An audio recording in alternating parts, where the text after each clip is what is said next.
a retomar nuestras actividades después de haber tenido un periodo relativamente largo de interrupción. Bueno, por los motivos que ya todos ustedes conocen y que no los vamos a repetir.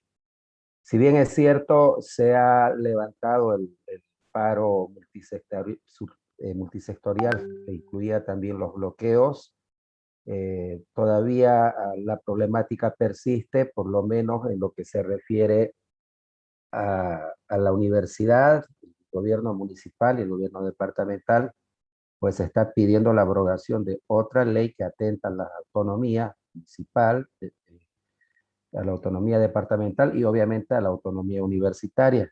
Si no me equivoco, es la ley 1407, estoy muy seguro. La que se logró que se abrogue días pasados fue la 1368 sobre el requisimiento ilícito, ¿no? Entonces, eh, parte del problema está resuelto, no en su totalidad, y eso ha originado que la universidad, si bien es cierto, ha determinado reiniciar sus actividades, todavía se encuentra en movilizaciones y protestas. De hecho, hoy al mediodía, a las 12 en punto, todos estamos convocados, docentes, trabajadores administrativos y estudiantes, para un bloqueo en el segundo anillo de Avenida Buch. Pero entiendan, jóvenes, que ya este es un movimiento solo de la universidad. Seguramente se establecerá algún nivel de coordinación con la gobernación y con la alcaldía para realizar algunas acciones conjuntas, pues las tres instituciones son las que están afectadas, ¿ya? Entonces les informo esto para que ustedes estén al tanto. De todas maneras, yo siempre digo a ustedes, los estudiantes, las informaciones les llegan primero que a nosotros, inclusive, ya lo he verificado en varias oportunidades, así que creo que todos estamos al tanto. Es obligación tanto de docentes como de estudiantes estar informados, ¿no? Porque en función de eso vamos desarrollando nuestra actividad. Bueno, sin más preámbulo, nosotros tenemos que avanzar. Lo que hemos hecho para no vernos muy perjudicados, yo no podía, o sea, podíamos haber pasado clases, esto es virtual y todo lo demás, pero hay una cuestión, jóvenes, que ustedes tienen que entender y tienen que aprender, ¿no? Porque es algo fundamental como parte no solamente de un profesional, sino de una persona como ser humano. Y me refiero a tener principios, ¿no? Eso es fundamental. No quiero hablar ni hacer quedar mal a ningún colega que durante el paro ha pasado clases, sabemos que hubieron muchos casos. Hay un micrófono abierto, por favor. Gracias. Les decía que hubieron algunos colegas que sí pasaron clases, como si nada hubiese estado sucediendo. Yo les decía, hay una cuestión de principio. Por lo menos, creo que la mayoría de los bolivianos tenemos el principio básico, elemental, de un sentido democrático, de vivir en libertad, de gozar de nuestros derechos plenamente. Y si el gobierno nos quiere conducir a un modelo de Estado en el cual estas libertades se ven conculcadas y no rige un Estado democrático y de derecho, pues nos vamos a oponer siempre. Y si las autoridades superiores de la universidad determinan que hay un paro y hay una suspensión de actividades, pues hay que parar y suspender las actividades, ¿no es cierto? Es por eso que nosotros no hemos tenido actividad académica, pese a que lo podríamos haber hecho tranquilamente, ¿no? Pero yo entiendo que muchos de ustedes, seguramente no en su totalidad, pero muchos de ustedes comparten esos principios y han estado activamente participando en sus rotondas, en su barrio o donde quiera que sea. Otros seguramente no. Y también se respeta ese criterio. Vivimos en un país donde todavía la libertad de pensamiento político está vigente, ¿no? Entonces no quiero entrar al fondo del asunto político porque hay un adagio que dice hablar de religión, hablar de política y hablar de fútbol, siempre terminamos mal, ¿no? Porque nunca nos vamos a poner plenamente de acuerdo. Y nunca tampoco voy a pretender llevarlos o conducirlos a que piensen igual como yo pienso. No, eso no es el rol de un docente. El rol de un docente es orientar y desde un punto de vista de equilibrio. Pero estoy tratando de explicarles que es importante asumir y ser consecuentes con las medidas que toma la institución, ¿no? Fundamentalmente ustedes que son estudiantes y que gozan del privilegio de una educación superior gratuita, ¿no? Esa gratuidad de la educación superior es la que está en riesgo. Si se vulnera la autonomía universitaria, esto no se sabe en qué puede terminar. Entonces es bueno que generemos conciencia sobre eso. Nosotros que hemos estudiado en la universidad, que la universidad nos da la posibilidad de tener una fuente laboral, un empleo estable, todo lo demás, también tenemos que continuar luchando porque sobreviva la institución y podamos seguir formando profesionales que después puedan ser parte del desarrollo de la región y del país. Ese es el objetivo fundamental. Acá no hay la intención, como se distorsiona desde los voceros del gobierno, de que se quiere desestabilizar o en un término más vulgar, tumbar el gobierno. Nadie quiere tumbar a nadie. Lo que queremos es que las leyes se aprueben como corresponden. ¿Qué hacen aprobando leyes a las 2, 3 de la madrugada? Solo los delincuentes actúan en la madrugada, ¿cierto? ¿Por qué? Porque no quieren que nadie los vea. Y resulta que el legislativo funciona de esa manera, ¿no? Nosotros movilizados haciendo abrogar una ley y resulta que ellos estaban aprobando esta otra ley que es la que afecta a la universidad, a la alcaldía y a la gobernación. O sea, es muy, pero muy deplorable la forma de actuar del partido de gobierno. Entonces, no podemos permitir eso. Vamos a seguir movilizados, luchando. Yo los invito, no los puedo obligar, nunca esperen de mí que les diga, ¿saben qué, jóvenes? Hoy a las 12 quiero verlos en la rotonda de la avenida Bus y Segundo Anillo y voy a tomar lista ahí. No, no comparto ese criterio, porque yo no puedo obligarlos a hacer algo que con lo cual tal vez ustedes no estén de acuerdo. Tampoco me pidan que hagamos algo y me digan, ¿y cuánto de nota va a valer eso? Es otra cosa que nunca hago. Hemos pasado un proceso eleccionario, ¿no? Y tampoco ofrezco notas para que voten por tal o cual candidato. Son cosas que tienen mucho que ver con la ética que una persona y un profesional tiene que tener, pero fundamentalmente con el hecho de tener valores y principios. ¿Qué les quiero decir, jóvenes? No solo es importante ser un buen profesional, es mucho más importante ser una persona honesta, con ética, con principios y con valores. Si alguno de ustedes es ateo, lo voy a respetar. Si no cree en Dios, no cree en nada, lo respeto totalmente. Pero sea consecuente con eso. Actúe de acuerdo a eso. El gran problema es que la mayoría de las personas tenemos muchas versiones de nuestra personalidad, ¿no? En un momento actuamos de una manera, en otro momento decimos una cosa, pero hacemos otra. Entonces, esas cosas, jóvenes, esto como un consejo, no tiene nada que ver con la materia ni con nuestra carrera, pero son cuestiones básicas que todo ser humano debe tener. ¿Sí?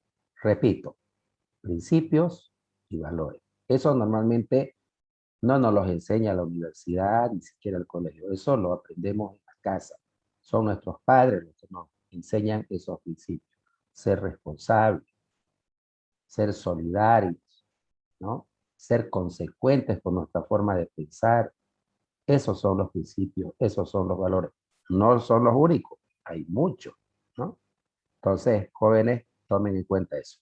Y los que puedan y quieran asistir, están invitados, están convocados para que puedan participar hoy a mediodía de la movilización que está organizando nuestra universidad. ¿Ok? Así funcionan las cosas, queridos jóvenes. ¿Cómo lo hacen los demás profesores? Ya eso a mí no me incumbe. No soy quien para juzgarlos. Cada quien actúa de acuerdo a su conciencia y a su parecer, ¿no es cierto? Entonces, bueno, no sé si alguien tiene algún comentario con respecto a esto para que ya entremos en materia. ¿Alguna duda, alguna consulta? Y una consulta, buen día. Buen día. Tenía entendido de que ¿qué se llama ay, se me fue. Lo de los cívicos, ¿no? Había dicho que se suspendía el paro durante una semana y luego iban a seguir las movilizaciones. Eso quiere decir que si el siguiente miércoles se retoma el paro, el jueves no pasaríamos clases o mandaría los videos usted otra vez, a la página para que sigamos avanzando.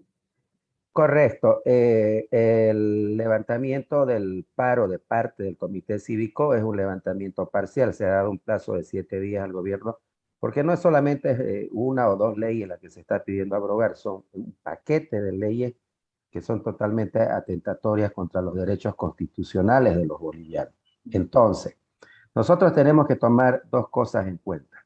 El comité cívico es el gobierno moral de los cruceños. Lo que determina el comité cívico lo tenemos que acatar.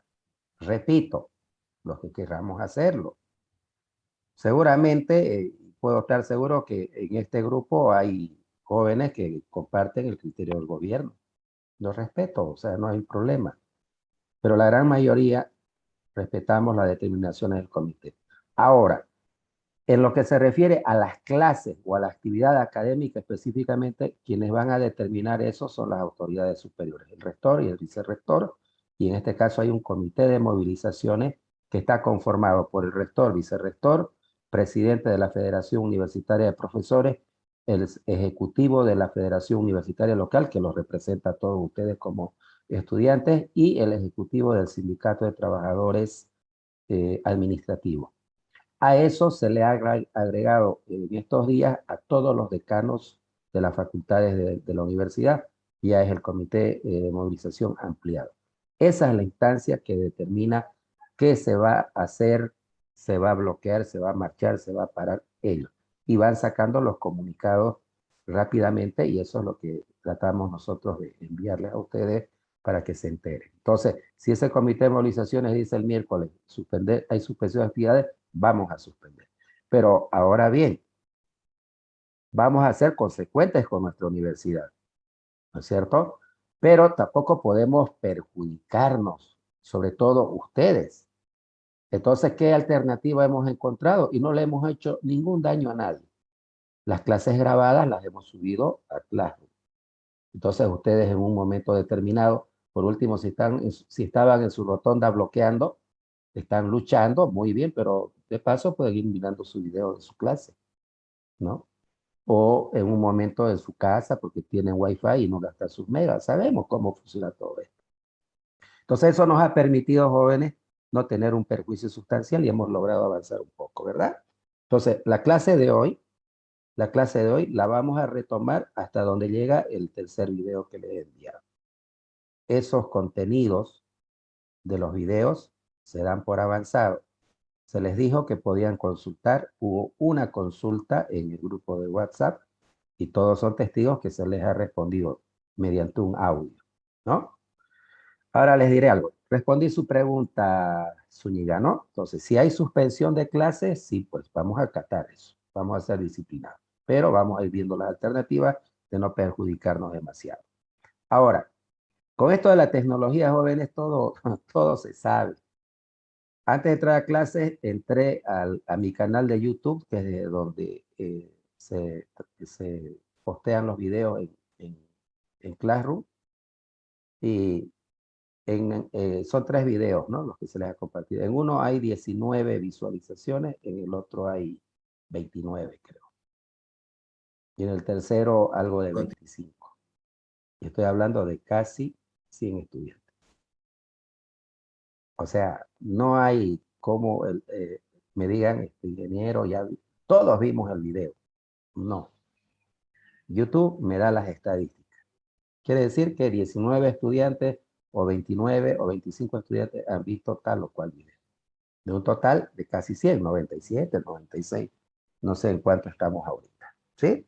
Entonces, les digo a estos jóvenes, ¿para qué?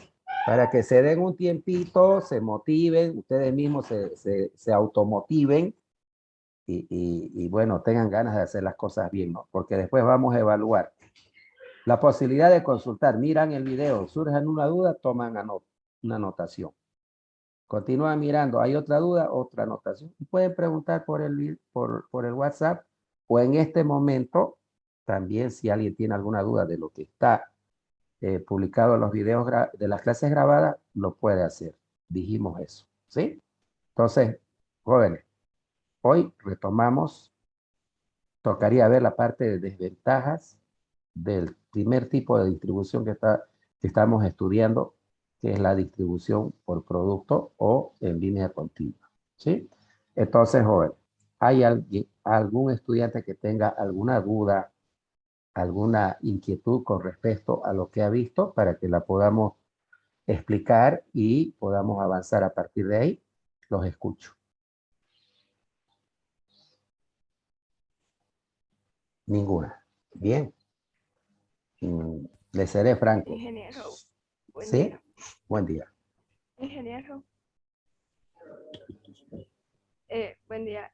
De la distribución en planta del proyecto de una planta completamente nueva, eh, esta dice que es una de las menos frecuentes, pero es ciertamente recomendada porque usted sabe que una planta completamente hecha y construida no puede ser simplemente, a ver, ¿por qué se crea aquí una nueva planta y no simplemente se la adapta con la que ya tenemos? A ver, Chavarría, le explico. Si ustedes recuerdan, son 4 casos que se pueden presentar, ¿no es cierto? Esta, la distribución de una planta completamente nueva es la que con menos frecuencia se va a ejecutar.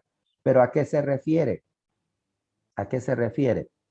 Y esa es la parte. Por eso es importante hacer las preguntas. Se refiere al caso en el cual nosotros vamos a iniciar un proyecto desde cero. Imagínese usted, Chavarría, que quiere realizar un emprendimiento, ¿no? Vamos a suponer que usted tiene un dinero, por ahí, eh, un ingreso y usted quiere invertir. Y usted dice, yo voy a instalar una panadería, ¿sí? Yo me voy a dedicar a ese rubro. Entonces tiene que hacerlo el proyecto. Por lo tanto, usted va a tener que hacer su estudio de localización primero, donde conviene ubicar la panadería, ¿no? Para que se aplique todo lo que ya vi. Y en la parte de distribución, pues tiene que hacer el estudio de distribución. ¿Dónde va a colocar la máquina amasadora, la máquina cortadora? ¿Dónde va a colocar los hornos, molde? O sea, qué sé yo, le estoy hablando, no soy experto en procesos de panadería. Entonces, sí o sí lo tiene que hacer el estudio. De tal manera que va a llegar a concluir en qué? En un layout, en un plano de distribución. Con ese plano, usted ya se reúne con los ingenieros civiles, los eléctricos, los mecánicos. ¿Para qué? Para que hagan el diseño, ¿no? El cálculo estructural, el cálculo de la red eléctrica, cómo se va a hacer el montaje de las máquinas. Entonces, eso ya van a arrojar los diseños arquitectónicos con los arquitectos también para que se dimensionen las naves industriales, para que se dimensionen las oficinas, dónde va a ir el área administrativa, dónde van a ir los almacenes, almacén de materias primas, dónde voy a yo almacenar la harina que me va a llegar, la manteca y todos los insumos que utilizo en la panificación, dónde voy a almacenar el producto terminado para que de ahí mis camiones de distribución distribuyan el pan a los supermercados, a las tiendas de barrio, ¿me entiendes? Eso se hace. Ahora, ¿por qué dice es la menos frecuente? Claro, es la menos frecuente porque no todos los días se construye una planta industrial nueva, ¿cierto? Entonces, a eso se refiere Chavarría. No sé si le aclaré su duda.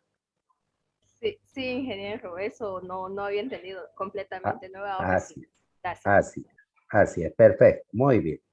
Jóvenes, eso es lo que tiene que ocurrir. Ahora, si los demás, ustedes, sin ofenderlos, no tienen ninguna duda, son unos genios, de verdad. Pero cuando uno lee algo y a veces queda ahí, hay cositas que no siempre uno entiende. Nos pasa a nosotros también, a pesar que ya tenemos años en esto de la ingeniería, ¿no? Y si, vuelvo a repetir, si ahora no se animan porque les da vergüenza, voy a preguntar y mis compañeros van a decir, oh, mira qué pregunta más simple que hace. No, háganlo también por el WhatsApp. no se queden con las dudas, ¿ya? Bueno, no demoremos más tiempo, vamos a dar inicio. Recording in Vamos a dar progress. inicio entonces a la clase de hoy. Les voy a compartir la pantalla para que podamos continuar con la presentación. Ustedes tienen la presentación también en Classroom y pueden ir corroborando con los videos, ¿no? No se ha dejado nada sin explicar. A ver, rápidamente. ¿Cuántos tipos de distribución en plantas son los que se identifican? Básicamente se identifican 3 tipos de distribución, ¿no? Está la distribución por producto, que es la que se está terminando de explicar. Está la distribución por proceso y está la distribución que se denomina por posición fija o por proyecto. ¿Ok? Ahora, esas vendrían a ser como que las clásicas distribuciones. Sin embargo, cuando nosotros estamos ya en la realidad del trabajo, muchas veces es muy difícil aplicar, ¿cómo les puedo decir? De manera estricta lo que es una distribución por producto o una distribución por proceso, que dicho sea de paso son las más comunes de ejecutar. ¿Qué pasa con la distribución por posición fija? Esa es mucho menos frecuente todavía, porque como lo vamos a ver enseguida, es muy especial y se utiliza para ciertas cosas, ¿ya? Pero la distribución por producto y la distribución por proceso, además de ser las que más frecuentemente se utilizan, resulta que es posible poderlas combinar, ¿ya? Y entonces ahí estamos hablando de una distribución híbrida. Va a tener algunos elementos, se va a aplicar algunos conceptos de la distribución por producto, pero también se van a aplicar algunos conceptos de la distribución por proceso. Entonces, espero que lo vean bien los videos y capaz que con verlo una sola vez no es suficiente, hay que volverlo a ver. Si hay duda, ahí está la opción de preguntar, jóvenes. Yo con todo gusto les voy a aclarar lo que tengan como duda, porque hay algunos conceptos en esto que son un poquito complejos de entender, pero si ustedes lo repasan y lo analizan, lo van a captar, ¿ya? Ahora bien, como todo en la vida, siempre vamos a tener ventajas y vamos a tener desventajas. Las ventajas ya se explicaron en la clase grabada. Acá yo voy a comenzar con las desventajas. ¿Cuáles son las desventajas de la distribución por producto? Primero, hay ausencia de flexibilidad en el proceso. Las posibilidades de cambio de un producto a otro o de interrumpir las actividades en cualquier momento son muy reducidas y cuando ocurre trae un impacto sobre los volúmenes de producción. Esto es muy, pero muy serio y hay que tomarlo en cuenta. Resulta que cuando nosotros trabajamos con una distribución por producto, ¿ya? Tenemos que tomar en cuenta que esto funciona en base a líneas de montaje, líneas de fabricación. El proceso está completamente estandarizado como los productos que se van a elaborar. Entonces no hay mucha flexibilidad. Si yo vuelvo al ejemplo de la panadería que conversaba con su compañera, yo en la panadería con las mismas máquinas, con el mismo personal y con la misma distribución, yo puedo elaborar, qué sé, pues yo, ¿no? Pan casero, pan mollete, pan francés. En La Paz puedo hacer las marraquetas, ¿no es cierto? Eso es flexibilidad. ¿Por qué? Porque una panadería está organizada bajo otro concepto. Pero si la distribución que hemos elegido, porque el producto y la forma de proceso así lo amerita, es por producto o continua, entonces es menos flexible. No puedo yo pasar de un producto a otro fácilmente, ¿no? Además, esto va a tener un impacto muy fuerte en el volumen de producción. No se olviden, es que la mayoría no lo ha hecho, no ha visto todavía los videos, que este tipo de distribución es ideal cuando yo voy a tener altos volúmenes de producción. Es decir, cuando voy a realizar una producción masiva o una producción en serie. Por lo tanto, acá no voy a perder la oportunidad de mencionarles algo.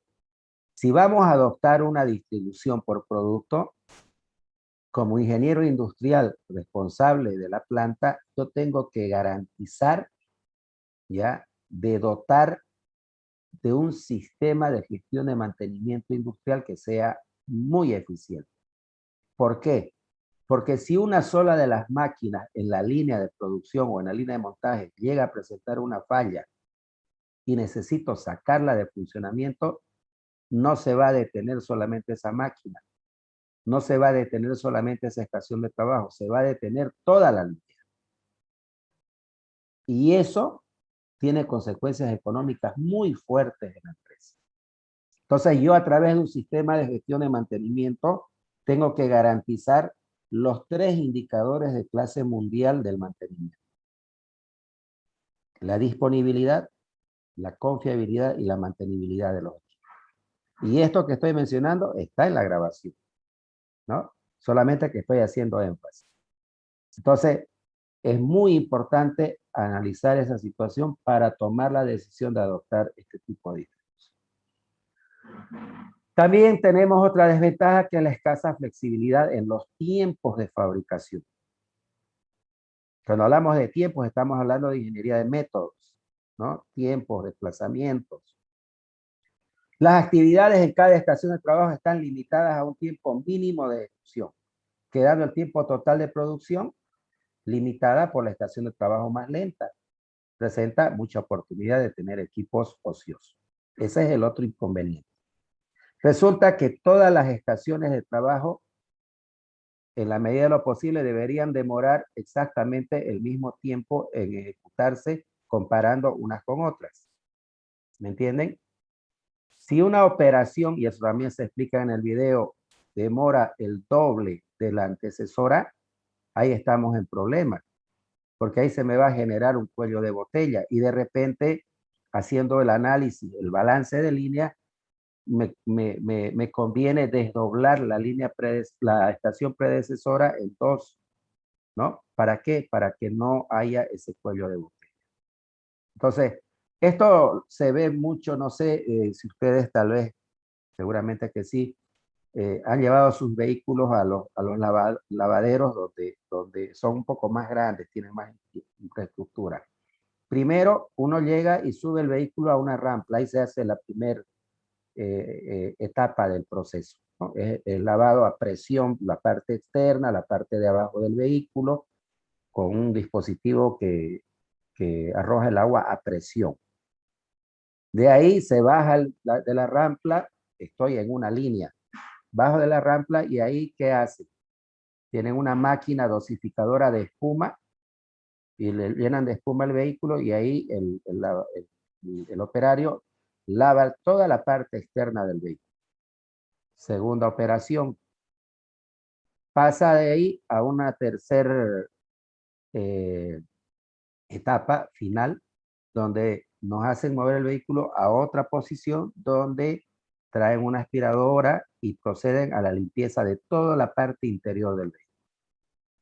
Y los lavaderos no tienen solo una línea de esas, tienen 3, 4, 5, dependiendo del tamaño del negocio. Entonces, ¿de qué se trata? Si tiene 5, por lo menos va a tener 25 lavadores de vehículos, 5 en cada línea. Entonces, en la primera etapa de lavado a presión, si demora, qué sé yo, 10 minutos, el que está lavando con espuma tendría que tardar 10 minutos y el que limpia adelante en la parte interior tendría que demorar otros 10 minutos. ¿Para qué? Para que la línea sea fluida. ¿Me entienden? Si el que está lavando la parte externa con espuma demora 15, pero el que lava a presión en la primera etapa demora 10, van a haber 5 minutos de espera. Eso es demora. Eso no va bien al negocio. Entonces hay que ver la forma de equilibrar. La línea de montaje o la línea de producción tiene que fluir como fluye un líquido en un ducto o en una cañería, sin interrupciones. ¿Ya? De eso se trata. Tercer desventaja, se requiere una inversión muy elevada en máquinas y equipos. Evidentemente sí, ¿no? Esto sobre todo si lo comparamos con una distribución por proceso, que lo vamos a ver enseguida. Si existen varios tipos de productos y estos requieren de la misma clase de máquinas y equipos para su elaboración, es necesario disponer de tantas máquinas y equipos como productos existan. Estamos hablando aquí, y voy a usar este término, de la utilización de máquinas muy especializadas para desarrollar operaciones muy concretas. En cambio, en una distribución por proceso, utilizamos máquinas más genéricas. Ya les voy a explicar cuando lleguemos a ese momento a qué me refiero con máquinas más genéricas, más versátiles. ¿Sí? Por eso aquí esto se constituye en una desventaja. Hasta ahí tenemos 3 desventajas. Tenemos una cuarta que es el conjunto, depende de cada una de las partes. Esto es inevitable. Se corre el riesgo de detener toda la cadena de producción, es decir, 0 productos terminados si ocurre una interferencia en cualquier estación de trabajo intermedia. Claro, el concepto es de producción en cadena. Si ustedes visualizan una cadena, está conformada por varios eslabones. Si uno solo de esos eslabones se rompe, toda la cadena queda inutilizada. Ese concepto es el que se aplica aquí. Si una sola estación de trabajo presenta fallas, voy a tener que interrumpir la producción porque toda la línea se va a tener que detener. ¿No es cierto? Entonces, otra vez vuelvo a repetir. Por eso es importante un eficiente sistema de gestión de mantenimiento que me garantice que las máquinas no presenten fallas en el momento menos esperado. Si yo no tengo un sistema de gestión de mantenimiento, estoy trabajando a ciegas. ¿Por qué? Porque en el momento que yo menos espere, en alguna de las máquinas se va a producir la rotura de algún componente, una fuga de lubricante, algún problema. Y eso no puede ocurrir si estamos trabajando con producción continua. ¿Ya? Las consecuencias son muy, muy fuertes, sobre todo desde el punto de vista económico y financiero. La quinta desventaja tiene que ver con la inspección. La inspección, en este caso, es ineficiente. El hecho de poder limitar la inspección solo al inicio y al final de la cadena de producción, ¿ya? Hace que la misma no sea eficiente. Corremos el riesgo de que no se detecten a tiempo anormalidades de producción en las estaciones de trabajo intermedias, identificándolas solo cuando el producto está terminado. Y si esto ocurre, hemos invertido dinero, tiempo, esfuerzo en obtener ese producto y resulta que tiene un defecto o una falla de fabricación. Por lo tanto, no lo puedo sacar al mercado, lo tengo que separar y tengo que ver si lo puedo reprocesar, refabricar o de repente ya no puedo hacer nada con él y eso significa pérdida. ¿Me entienden? Entonces, la inspección se vuelve un poco complicada acá. Lo ideal es tener un sistema de inspección y de control de calidad que nos garantice el 100% de productos elaborados sin ningún tipo de defecto. Finalmente, tenemos la desventaja que los trabajos son muy monótonos. ¿Qué quiere decir monótonos? La monotonía tiene que ver con hacer siempre lo mismo, ¿no? Y al ser humano no le gusta. El ser humano no se siente cómodo con actividades monótonas. ¿Por qué? Porque el ser humano se va a fatigar, se va a aburrir. Y lamentablemente ese es un gran problema en este tipo de distribución. Originando menos pericia en los operadores, haciéndolos autómatas de una actividad y limitando su entrenamiento. En las líneas de producción o en las líneas de montaje de automóviles, por ejemplo, y esto está también en las clases grabadas, resulta que en la línea de montaje yo tengo varios trabajadores, una parte se hace con mano de obra y otra parte se hace con robot. Solamente un trabajador solamente coloca, qué sé yo, puertas, otro coloca los espejos retrovisores, otros colocan el parabrisas, otros colocan la llanta. Imagínense los 365 días del año estar colocando solo llantas. O sea, ese es el trabajo rutinario, monótono. Para evitar esto, Normalmente cada cierto tiempo se trata de hacer rotar al personal para que realice otra actividad, pero esa otra actividad también es monótona. Ese es el problema. Por eso es que en la industria automotriz, por ejemplo, es donde más se utiliza en términos de cantidad los robots, porque el robot no se cansa, el robot no se aburre, puede hacer toda la vida la misma operación, no hay problema. El robot no pide aumento de sueldo, el robot no es parte del sindicato, no me va a hacer huelga, ¿no? No me va a pedir incremento salarial, no se pelea con su pareja y llega de mal humor a trabajar un determinado día. O sea, la base de la industria 4.0 es la robótica, la automatización, la electrónica, la informática. Las plantas modernas hoy en día trabajan de esa manera. Pero ojo con estos jóvenes. Y siempre me gusta establecer los contrapesos. Desde el punto de vista empresarial, si yo tengo una mirada más como accionista de una industria y de una empresa, pues me va a convenir porque mis utilidades van a aumentar. Pero esto de la automatización y la utilización de robots genera un problema social muy grande. ¿Por qué? Porque voy a desplazar trabajadores. El trabajo que hacían 10 operarios lo voy a hacer con un robot. Entonces, eso genera desempleo. Por lo tanto, hay que guardar un equilibrio. ¿Sí? Se lo digo a ustedes que están en un proceso de formación. En la vida no solamente es ganar dinero, ganar y ganar y ganar. Se trata también de tener una cierta equidad, ¿no es cierto? ¿Por qué los países... hay un micrófono abierto otra vez, por favor.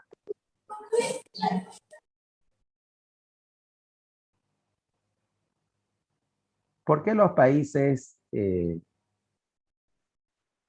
más industrializados tienen ese nivel de desarrollo? Por el modelo económico que aplican. Un modelo de libre mercado, de libre competencia, ¿no? Donde si yo quiero obtener más, me tengo que esforzar más. El que más se esfuerza, el que se esfuerza estudiando, se profesionaliza, se capacita, se actualiza, logra un buen empleo, se sigue perfeccionando, sigue mejorando, por supuesto que esa persona tiene pues todo el derecho de percibir una remuneración mucho más alta que otra persona que no se esfuerza absolutamente nada. Ese es el modelo que funciona. En un modelo socialista, todos ganan exactamente lo mismo. ¿Saben cuánto es el sueldo en Cuba? $18. Un ingeniero, un médico, un abogado, un trabajador de cualquier rubro gana $18, porque todo es igual.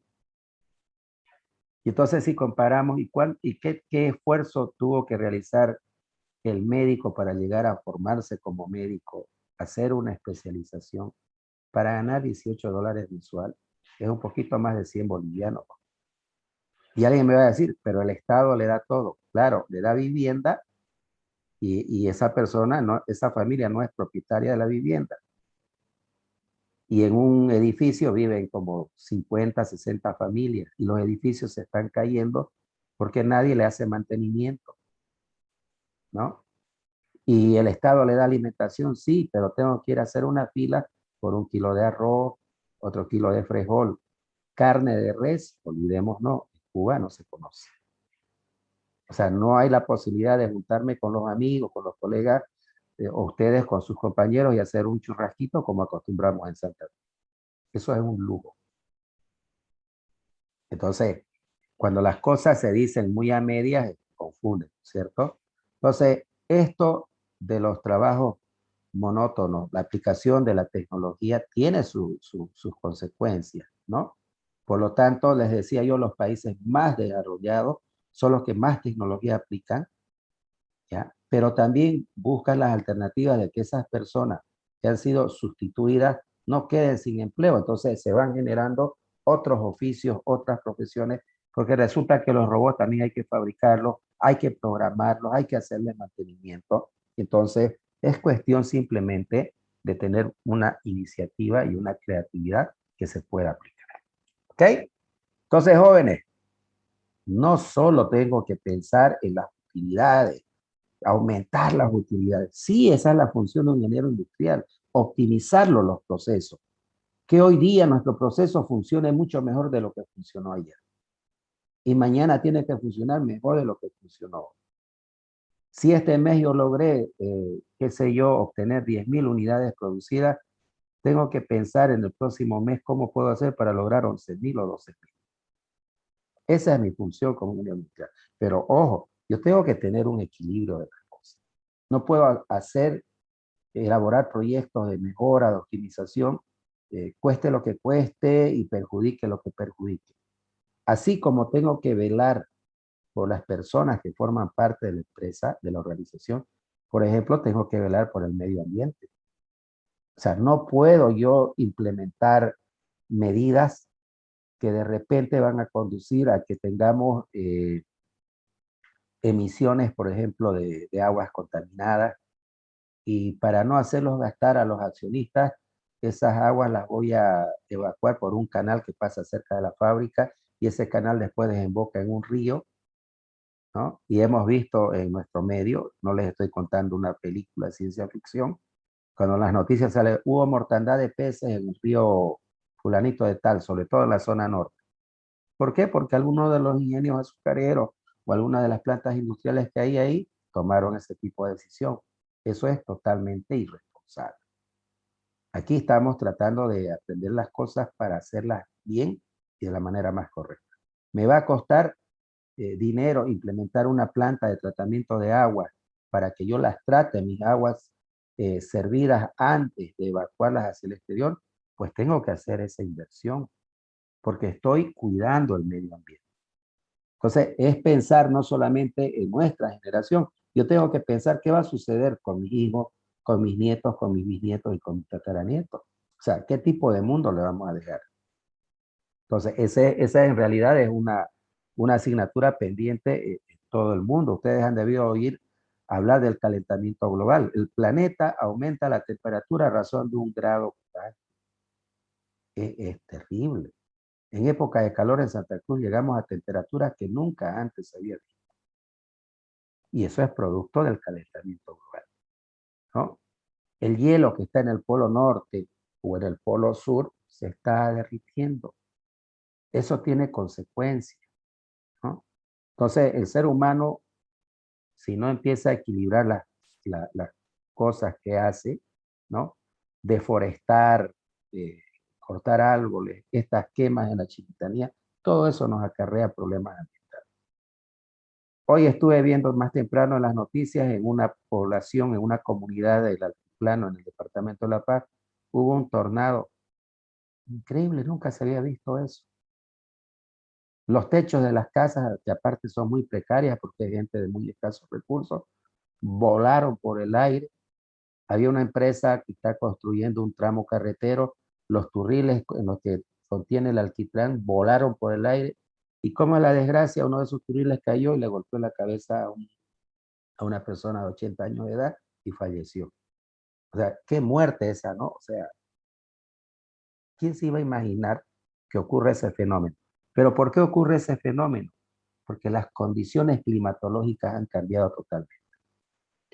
Los papás de ustedes, y tal vez no tanto sus papás, pero sus abuelos, bastaba que miren la luna y sabían si iba a llover, no iba a llover. No se necesitaban aparatos muy sofisticados para que las redes televisivas nos hagan el análisis y nos digan cuáles son los pronósticos del clima o del tiempo. ¿Por qué? Porque el clima era muy previsible. Época de lluvias, ¿no? La época seca, la época de invierno, la época de verano, todo estaba marcado. El planeta funcionaba como un reloj suizo. Hoy en día, ¿cuándo veíamos granizar en Santa Cruz? Nunca. Hoy se está volviendo cada vez más frecuente. ¿Por qué? Porque el clima ha cambiado. ¿Y por qué cambia? Porque lo estamos alterando. Entonces, queridos jóvenes, hay que generar conciencia. Ustedes van a pasar esta materia, van a cursar otras más, van a graduarse y van a empezar a trabajar con millennials. Van a tener que tomar decisiones. Lo único que les pido, acuérdense siempre de esto que les estoy diciendo. En las decisiones tengo que equilibrar todo. No puedo cerrar mis ojos a todo lo que me rodea y solamente buscar optimizar mi proceso para generar más utilidad. No puede ser mi único fin. Las organizaciones empresariales e industriales también tienen que cumplir un rol social. Con esto no me vayan a malinterpretar, no estoy diciendo que nos convirtamos en una sociedad de beneficencia, ¿no? Las empresas, los emprendimientos se generan ¿para qué? Para generar riqueza. Perfecto. Hay que generar riqueza, pero hay que hacerlo de una manera equilibrada. Simplemente eso. ¿Ok? ¿Alguna duda hasta aquí, por favor? ¿Alguna consulta? Ingeniero, en la parte de infección ineficiente y el conjunto de que depende de cada parte, se ha observado que la cadena de producción es eficiente, da todo y la infección es completa, pero a pesar de eso, cuando pasa y termina, se notan que las maquinarias terminan, el ejemplo de ropa es muy bueno porque sale la ropa y hay defectos igual a pesar de eso. ¿Qué se hace en ese caso? ¿Se retira la maquinaria, se pone otra y se envía a inspeccionar esa maquinaria o qué hacemos? Correcto, correcto. El ejemplo que usted pone del rubro textil, de la confección, es uno de los rubros en los cuales vemos más cómo funciona esto, ¿no? Si usted tiene un defecto, imagínese en una costura, ¿no? Obviamente la máquina está funcionando fuera de parámetros. Lo que se tiene que hacer es revisar la máquina, calibrarla, hacer los ajustes necesarios, hacer las pruebas de tal manera que nos cercioremos que la costura que tiene que ejecutar la ejecute realmente como tiene que ser, sin ningún tipo de defecto, ¿no? Porque esto es muy delicado. Si usted va, sobre todo si estamos hablando de ropas de marcas, ¿no? Imagínense, usted va a ir a comprar un pantalón que le están cobrando 80, $100, usted lo mira, lo revisa, igual que con las zapatillas, ¿no? Uno le mira todo, ¿no? Que no tenga alguna costura mal hecha o se esté desprendiendo. ¿Por qué? Porque eso se rechaza. Entonces, eso tiene que ver con el funcionamiento de las máquinas. Ahora, eso tiene que ver con la calidad del producto. Por lo tanto, ustedes tienen toda una materia de calidad y ahí deben ver los métodos de control de calidad. Hoy en día usamos más los métodos estadísticos. En realidad se recurre a 7 herramientas de control de calidad, ¿sí? Por eso dicen, no es aconsejable solamente controlar al inicio y al final, que en los procesos continuos de una distribución por producto normalmente es lo que se hace. Escúcheme bien, Chavarría. Si nosotros estamos completamente seguros de que nuestras máquinas están calibradas, están funcionando eficientemente, yo puedo adoptar esto. Y de hecho muchas industrias trabajan así, pero están soportadas, están apoyadas por un sistema de gestión de mantenimiento que todo el tiempo está monitoreando el funcionamiento de las máquinas. ¿Ya? Todo el tiempo está monitoreando. ¿Por qué? Porque esa es mi garantía de que las máquinas no se van a arruinar en el momento menos esperado. Y aquí vamos a partir de un principio básico. Las máquinas no pueden funcionar indefinidamente en buenas condiciones. No. Pero nosotros cuando hablamos de confiabilidad, si se refiere a que voy a establecer un periodo de horas de funcionamiento donde mi sistema de gestión de mantenimiento me va a garantizar que en ese lapso de tiempo no va a fallar la máquina. A eso es a lo que le llamamos la confiabilidad. ¿Sí? Es muy apasionante el tema del mantenimiento industrial. En otras universidades hay una materia completa de mantenimiento industrial. En otros países hay ingeniería en mantenimiento. Pero es la parte fundamental que viene a coadyuvar o a soportar lo que es una distribución por producto. ¿Sí? Entonces, eso es importantísimo tenerlo en cuenta. ¿Ok? Bueno, vamos adelante. Si nosotros vamos a optar por una distribución por producto, nosotros tenemos que cumplir con 3 exigencias. ¿Sí? Son las exigencias de la distribución por producto o producción en cadena. Básicamente existen 3 exigencias fundamentales que se deben satisfacer antes de obtener la producción en cadena. ¿Cuál es la primera exigencia? Miren ustedes, cantidad de producción y economía de la instalación. Esta es una relación entre dos variables. Por un lado, la cantidad de producción y por otro lado, la economía de la instalación. Veamos de qué se trata. El mover los puestos de trabajo y la maquinaria cuesta dinero, ¿sí? Por lo tanto, la línea o cadena de producción debe ahorrar más de lo que cuesta instalarla. Si no, no es negocio, ¿sí? Esto quiere decir que la cantidad de producto o el ritmo de producción debe ser lo suficientemente grande para que el ahorro por pieza sea mayor que el costo de la instalación por pieza. ¿Qué significa, jóvenes? Ustedes ven costos, ¿no es cierto? Costos industriales. Cuando ustedes hacen su análisis de costos, pueden llegar a determinar el costo unitario de cada producto que van a elaborar. Ese costo unitario representa un monto. Aquí lo que se plantea es que el ahorro por pieza, por unidad fabricada, sea mayor que ese costo en el cual yo voy a incurrir para obtenerlo. Ahora, esto tiene mucho que ver, jóvenes, escúchenme bien, con lo que se denomina el concepto de economía de escala. ¿A qué se refiere la economía de escala?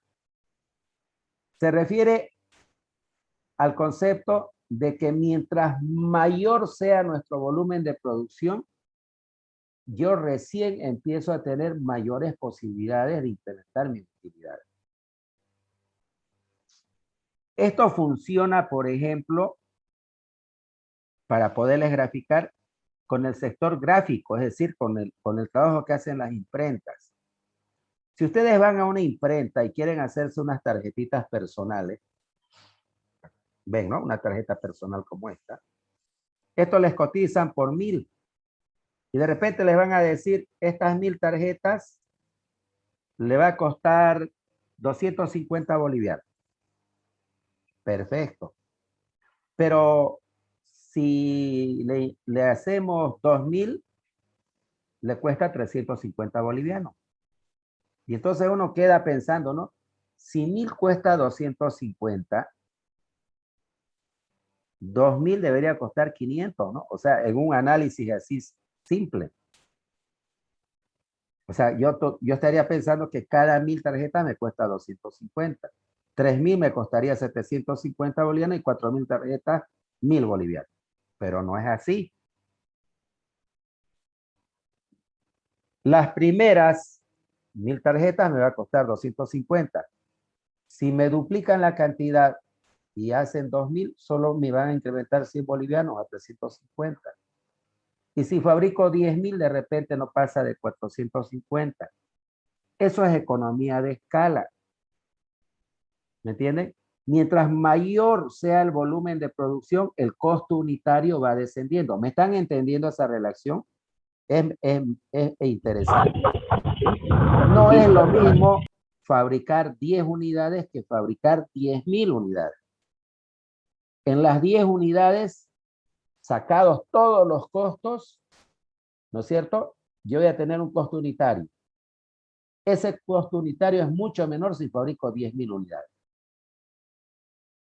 ¿Ok?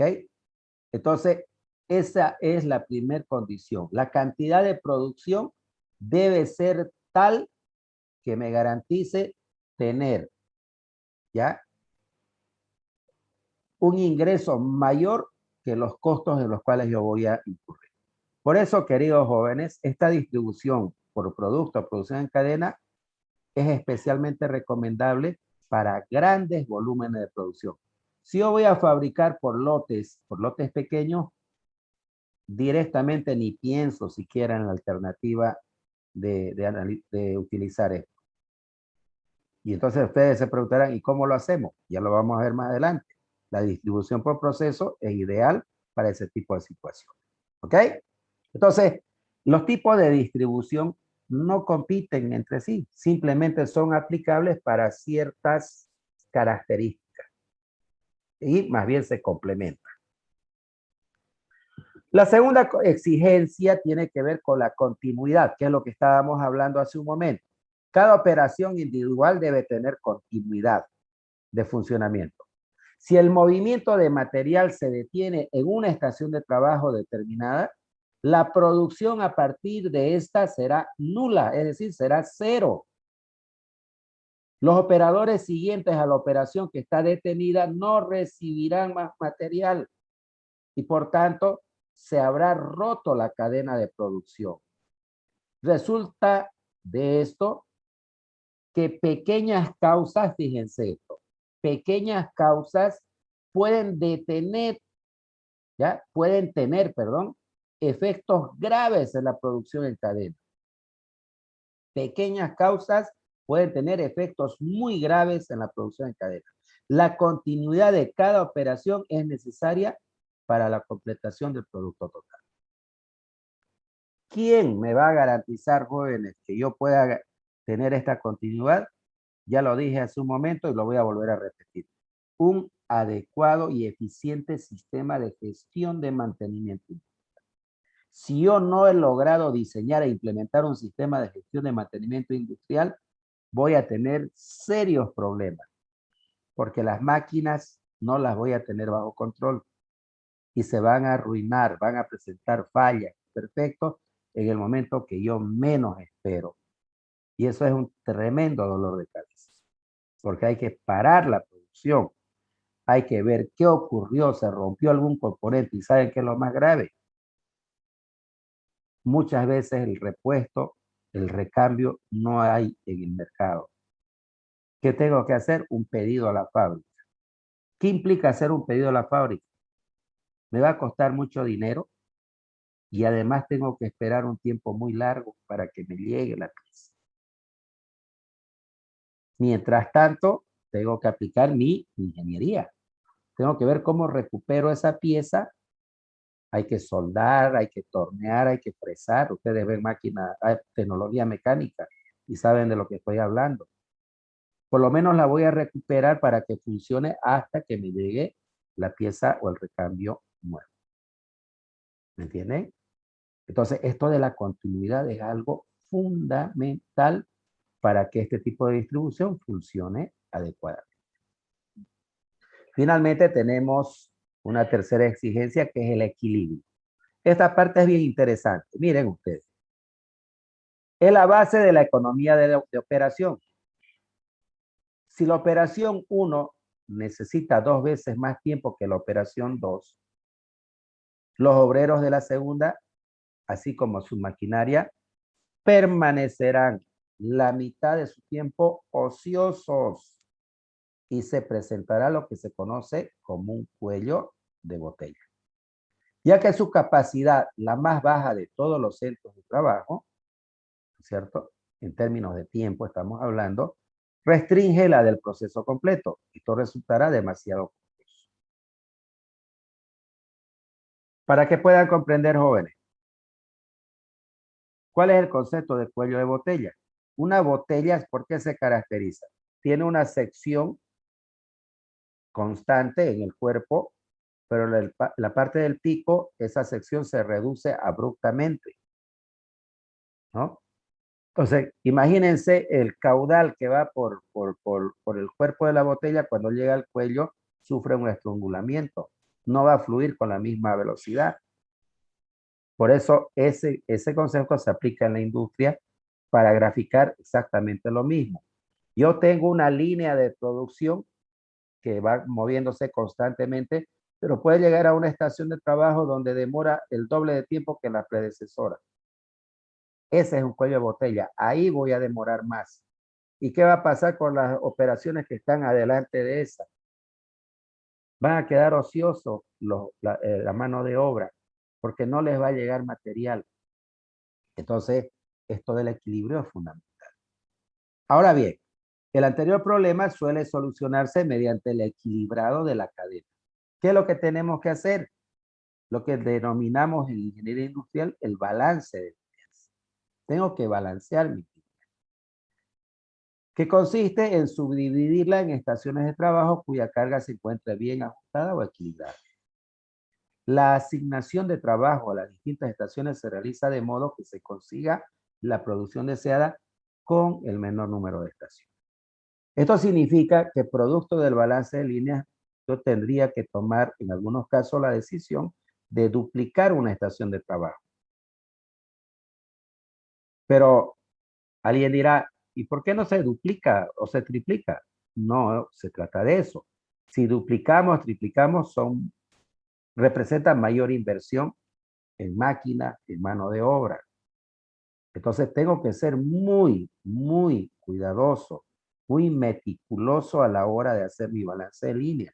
Y solamente voy a duplicar aquello que sea estrictamente necesario. ¿Para qué? Para evitarlo. ¿Ok? Ese es el concepto, queridos jóvenes. Bien, acá tendríamos que entrar a la distribución por proceso. Esto lo vamos a hacer en la siguiente clase. Hasta aquí, ¿alguna consulta?